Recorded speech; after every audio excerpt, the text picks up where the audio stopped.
ఇలా రా వాణి. మేనేజర్ ఉన్నారు, నువ్వు వెళ్ళు, కాసేపు ఆగొస్తాను. నీతో ఓ ముఖ్యమైన విషయం చెప్పాలి, బయటికి రా. నువ్వు వెళ్ళు. సరే సరే, నేను అక్కడ ఉంటాను, నువ్వు వచ్చే. సరే వెళ్ళు, వస్తాను.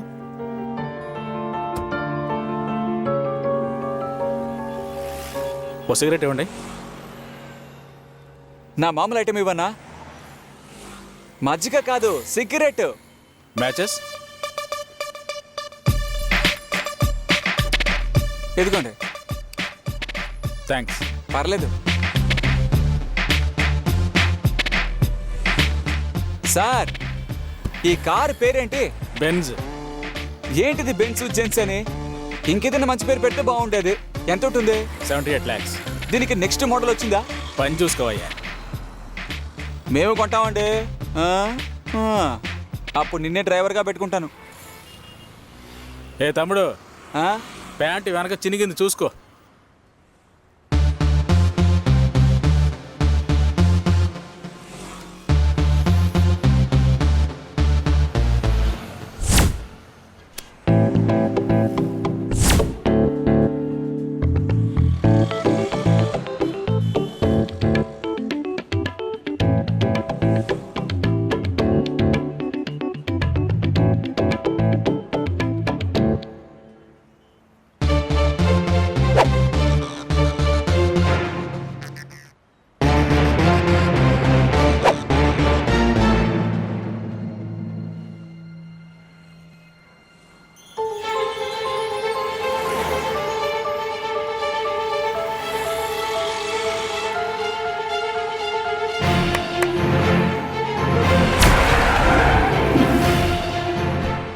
Welcome sir. రావాణి. Thank you.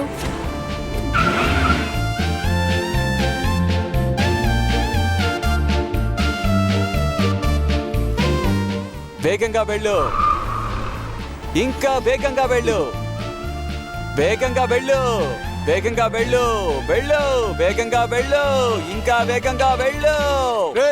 ముందు నువ్వు సైడ్కి పోరా. చాలా పనుంది, ఓనర్ వచ్చారు, తర్వాత వాణి, మాట్లాడదాం. వెళ్ళు. కాదు, ఇది చాలా ముఖ్యమైన మ్యాటర్ వాణి. తర్వాత మాట్లాడదామన్నానా? అయ్యో, నీతో ఈ విషయం తప్పకుండా చెప్పాలి. చెప్తే అర్థం చేసుకో, వెళ్ళు. అయ్యో, వినకుండా వెళ్ళిపోతుంది. ఫ్రెండ్స్కి చెప్దామా? ఇప్పుడు వద్దులే, మందులో ఎవరికైనా చెప్పేస్తారు. కేశవ, 10 ఏళ్లుగా నువ్వు నా దగ్గర సిన్సియారిటీ చూపించావు.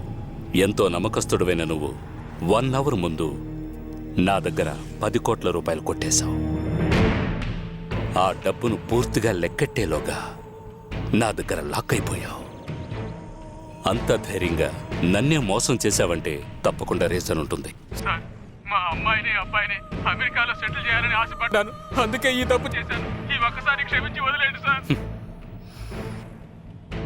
కేశవ, నువ్వు ఆశపడ్డట్టే మీ అబ్బాయిని అమ్మాయిని అమెరికాలో సెటిల్ అయ్యేలా చేస్తాను. ఎందుకంటే నువ్వంటే నాకు చాలా ఇష్టం. నీది చాలా పాజిటివ్ క్యారెక్టర్. ఈ పాజిటివ్ పాత్ర కాస్త నెగిటివ్గా మారిపోతే సార్ వద్దు సార్, వదిలేండి సార్. ఈ ఒక్కసారి వదిలేండి సార్. సార్, నన్ను క్షమించి వదిలేండి సార్. Please sir. సార్,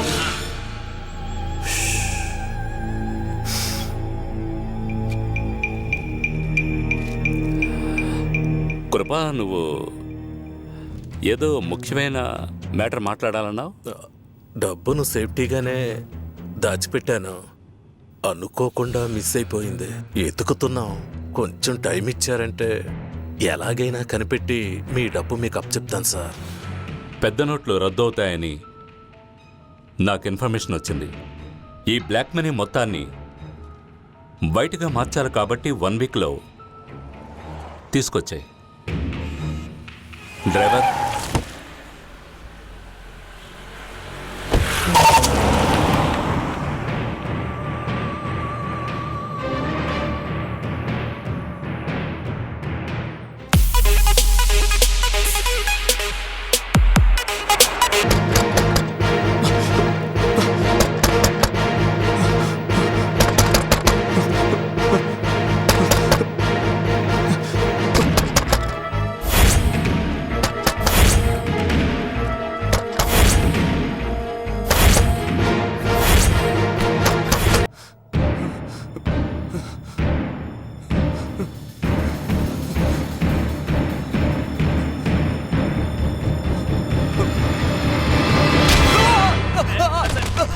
ఆ చైన్ ఎక్కడ పెట్టారా? వదిలించే చైన్ ఎక్కడ పెట్టారా? చెప్పండి. పోలీసులంటే ఎగతాళి కదరా మామ, లాఠీవాడు, దంతావాడు నోటికొచ్చినట్టు వాగుతారు. మీరు ఈ రోజు నిజం చెప్పకపోతే చిన్నతనంలో మీరు తాగిన తల్లిపాలు కక్కిస్తారా? సార్ ప్రయత్నం వేస్ట్ సార్. పుట్టింది చెత్త పుట్టలో, పెరిగింది కుప్ప తట్టులో. మేమెక్కడ సార్ తల్లిపాలు తాగాం? సార్ నేను ఇంకా బాటిల్ పాలే తాగుతున్నాను సార్, నన్ను వదిలేండి సార్. రే, బాటిల్ పాలు తాగేవాడివా లేక ఫుల్ బాటిల్ తాగేవాడివా అని ఇప్పుడే తెలుస్తారా? సార్, కొట్టకండి సార్. ఎందుకు ఇలా పోతున్నాడు? అది జడ్జ్ గారి వైఫ్ 3 తులాల చైన్ని ట్యాంక్ బండ్ లో పోగొట్టుకున్నారట. అది మనమే తీసామని పట్టు కుమ్మేస్తున్నారా. 3 తులాలు ఏంట్రా, 30 తులాలని కొనిపెట్టేవాడిని. ఏంటి ఏంట్రా నువ్వు అనేది? అదేం లేదురా, 3 తులాలకి 30 తులాలు పోయినట్టుగా కొడుతున్నారేంట్రా? అవునురా, అన్యాయం. కానిస్టేబుల్ వాళ్ళెవరు? వీళ్ళకి ఈ కేసులో సంబంధం ఉంది హెడ్ గారు. అయితే తాట వచ్చి పారేయ్. అయ్యో సార్, కానిస్టేబుల్స్ కొట్టకుండా అడగండి అయ్యా. సరే సార్, నిజం చెప్పండి రా, ట్యాంక్ బండికి వెళ్ళారా లేదా? ఊరికి సరదాగా వెళ్ళాం సార్, కుప్ప ఏరుకోవడానికి వెళ్ళాం సార్. కుప్ప ఏరుకోవడానికి పోకపోతే తేరగా దొరికిన దాంతో కొలకడానికి పోయారా? ఏరియా కానీ ఏరియాలో కుప్ప ఏరకూడదు సార్. పెద్ద నియోజకవర్గ విభాగాలు, ఇందులో రూల్స్ కూడాను. మీరు ఏరుకునేది కుప్ప, ఇందులో ఏరియాలేంటి? అయ్యా, వీళ్ళని ఎంత కొట్టినా లాభం లేదు. వీళ్ళుండే ఏరియాకి వెళ్ళి చెక్ చేయాలి, అప్పుడే నిజం సార్ తెలుస్తుంది. సార్ సార్ మేము గుడ్డల్లోనూ గుడిసెలోనూ చెయ్యి తల కింద పెట్టుకుని పడుకునే వాళ్ళం సార్. మేముంటే చోటు చెక్ చేస్తే దొరికేదే ఉండదు సార్. అందరికి దండాలండి. కొంచెం నట్టు లూజ్ అయినా సరే టయానికి వచ్చాడురా. నమస్కారం ఇన్స్పెక్టర్ గారు. ఈయనెందుకు ఇక్కడికి వచ్చాడు? నమస్కారం రెడ్డి గారు. వీళ్ళంతా మన పిల్లకాయలే. మన పిల్లకాయల నీకు పుట్టినోళ్ళ లేక నాకు పుట్టినోళ్ళ? ఏదో ఫ్లోలో వచ్చిందిలేండి. I'm counsellor Janakaraju, Kanakaraju. ఏంటే ఆ పేరే తప్పు చెప్తున్నావు? రాజకీయాల్లో ఉన్నా కదండి, తప్పులు జరగడం సహజం. వీళ్ళంతా మంచి పిల్లకాయలండి. ఆ విషయం తెలుసుకోకుండా మీరు పిల్లకాయలు ఈడికి తీసుకొచ్చి ఎంక్వైరీ పేరుతో చెత్తగొట్టడం ఏ రకంగా న్యాయం? ఈ ప్రజానాయకుడు ప్రకాష్ రాజు ఉన్నంత వరకు ప్రజలకు సమస్య అంటూ వస్తే వదిలేసిపోతానండి, వదిలిపెట్టనండి.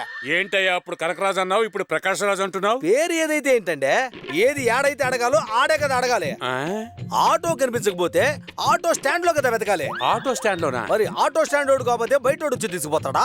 ఆటో స్టాండ్ లో ఉన్నవాడు ఆటోని దొంగిలించుకుని వెళ్తాడా? అన్నిట్లో నాలాగే అప్డేటెడ్ గా ఉండండి సార్. ఈతని నువ్వే తీసుకొచ్చావా? అవును సార్, నేను వద్దన్నా అనుకోండి, ఆయన వాలంటరీగా వచ్చారు సార్. వచ్చి తీరాలి కదా, రాకపోతే ఎలా మరి? ఇది ప్రజల సమస్య కదండి. ఇదిగో 5 రూపాయలు ఇచ్చి 10 టీలు తీసుకొచ్చి పిల్లలందరికీ పాపం అలసిపోయినారు చూడు. 5 రూపాయలకి 10 టీలా? హెడ్, వీళ్ళందరినీ వదిలేసి ఈయన్ని లోపలికి తోయి. సరే సార్. సార్, మీ నిజాయితీని మెచ్చుకుంటున్నాను. మీరు చాలా సిన్సియర్ సార్. చట్టం తన బాధ్యతను నిర్వర్తించాల్సిందే. తప్పు ఎవరు చేసినా సరే శిక్ష అనుభవించాల్సిందే. అన్నగారు జిందాబాద్. హెడ్, ఎవరయ్యా అతను? ఏంటా వాగుడు? మొన్న కౌన్సిలర్ పోస్ట్ కు నిలబడి ఓడిపోయాడయ్యా, అందువల్ల మెంటల్ అయిపోయినట్టున్నాడు. అయ్యా, వీళ్ళందరూ పాపం అయ్యా, పంపించేద్దామయ్యా. ముందా పంచేయ్. సరుకేసామా సంపాదించామని కాకుండా ఎందుకురా పోలీస్ స్టేషన్కి వెళ్ళారు? పోలీస్ స్టేషన్ ఏమైనా సినిమా థియేటరా సరదాగా వెళ్ళడానికి? ఎంక్వైరీని తీసుకెళ్లారు, పెచ్చ కుమ్ముడు కుమ్మేశారు. మరి ఈరోజు సరుకేరడానికి పోలేదా? చెయ్యి కూడా ఎత్తలేకపోతున్నా. ఓనర్ గారు, ఏంటయ్యా? ఈ రోజు ఈ న్యూస్ చదివారా? ఏదైనా ముఖ్యమైన న్యూసా? చట్టవిరుద్ధంగా దాచుంచిన డబ్బు 10 కోట్లు దొరికాయట. దాయటం తెలియక దొరికిపోయారంట. దొంగిలిస్తే మాత్రం చాలదయ్యా, దాన్ని దాయడం తెలియాలా? 10 కోట్ల రూపాయల డబ్బయ్యా. అంత డబ్బు నాకు దొరుకుంటే దమ్ము బిర్యానీలో పీసుల్లాగా నొక్కి పడేస్తుండేవాడిని. వానికి మాల వేదవులు అన్యాయంగా 10 కోట్లు వదులుకున్నారు. ఛ! డబ్బు దాచించితే పోలీసులు పట్టుకుంటారా? పోలీసు మాత్రమే కాదు, income tax, enforcement, CBI, CID, మరి ఎన్నో డిపార్ట్మెంట్లు ఈ పని మీద ఉంటారు. డబ్బు ఎక్కడి నుంచి వచ్చింది, ఎలా వచ్చిందని గుచ్చు గుచ్చు అడుగుతారు. ఏదైనా తేడా వస్తే మక్కెలు ఇరగదీసి నిజం కక్కిస్తారు. చెప్పకపోతే పోలీసు లాంటి పవర్ ఏంటో చూపించి తిత్తి తీస్తారు. డబ్బు స్వాధీనం చేసుకోవడం మాత్రమే కాకుండా సొక్కలు చూపిస్తారు. డబ్బు తీసినాడు బయటపడకుండా ఉంటే దొరికేవాడు కాదు కదా. రే, కొత్తగా పెళ్ళై